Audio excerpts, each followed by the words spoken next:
नमस्कार दोस्तों, आज की वीडियो में हम बात करने वाले हैं। हम ये जानने की कोशिश करेंगे कि ईश्वर है या नहीं। ये एक बहुत ही रोचक और बहुत ही प्राचीन प्रश्न है।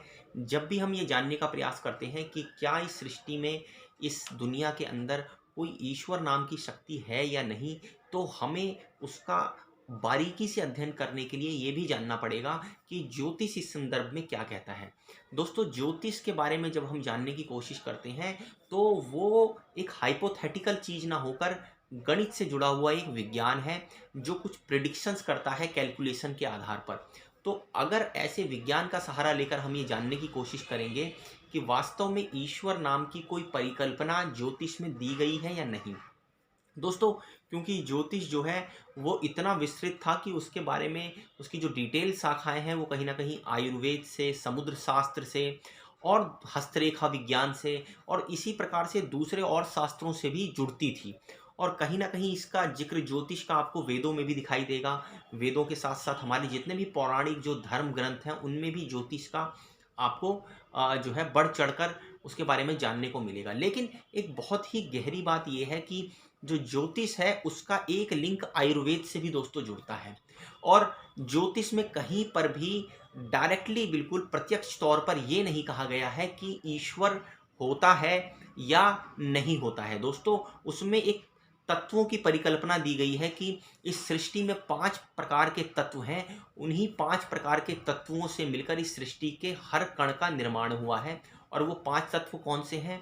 अग्नि, वायु, जल, पृथ्वी और आकाश। अब दोस्तों, इन 5 तत्वों को आप जाकर देखेंगे तो इन्हीं मूलभूत 5 तत्वों से ऐसा बताया जाता है कि हमारा भी शरीर बना हुआ है। लेकिन जो गहरी बात है, जो समझने की बात है, वो ये है कि कुछ पौराणिक शास्त्रों में या कुछ मान्यताओं में ऐसा भी माना जाता है कि वास्तव में जो तत्व हैं वो 4 ही हैं। पांचवा जो आकाश नाम का जो तत्व है वो होता ही नहीं है।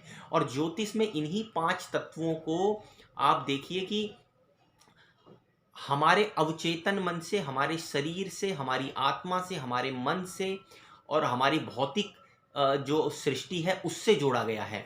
अब दोस्तों, जब आप ये बोलते हैं कि आकाश तत्व नहीं होता है, तो आकाश तत्व का ज्योतिष में ये बताया गया है सीधा संबंध आत्मा से है। इसका मतलब हमारे अंदर आत्मा नाम की कोई चीज नहीं होती है। दोस्तों, आप हिंदी फिलॉसफी में जाकर पढ़ेंगे या वैदिक विज्ञान को जाकर पढ़ेंगे तो उसमें आत्मा नाम की एक संज्ञा दी गई है कि हमारे शरीर के अंदर कुछ ऐसा होता है जो हमारी चेतना से और मन से अलग होता है। और वो कहीं ना कहीं इस शरीर के अंदर प्राण रूप लेकर ही हमें ड्राइव करता है, जिससे हम सोचते हैं, बोलते हैं या जो भी कुछ करते हैं उसको महसूस कर सकते हैं। अब दोस्तों, वेस्टर्न जो दार्शनिक हैं वो इस चीज़ को नहीं मानते हैं। उनका मानना ये है कि आत्मा नाम की कोई चीज़ नहीं होती है, लेकिन वो चेतना नाम की चीज़ को मानते हैं कि जब शरीर जो है कुछ विशेष प्रकार से अपने आप को डेवलप कर लेता है और बड़ा होता है, तो हमारे अंदर एक चेतना का जो है विज्ञान जगता है। उस चेतना से ही हम किसी भी चीज़ को सोचते हैं, समझते हैं, कैलकुलेशन करते हैं। तो आप देख सकते हैं कि वेस्टर्न मान्यताओं में चेतना को प्राथमिकता दी गई है। और उसके साथ साथ हमारा जो वैदिक जो धर्म है, जो शास्त्र है, उसमें आत्मा को जो है वो सबसे ऊपर रखा गया है, जो हमें जो है स्वचालित करता है, जो हमारे शरीर को जो है ड्राइव करता है।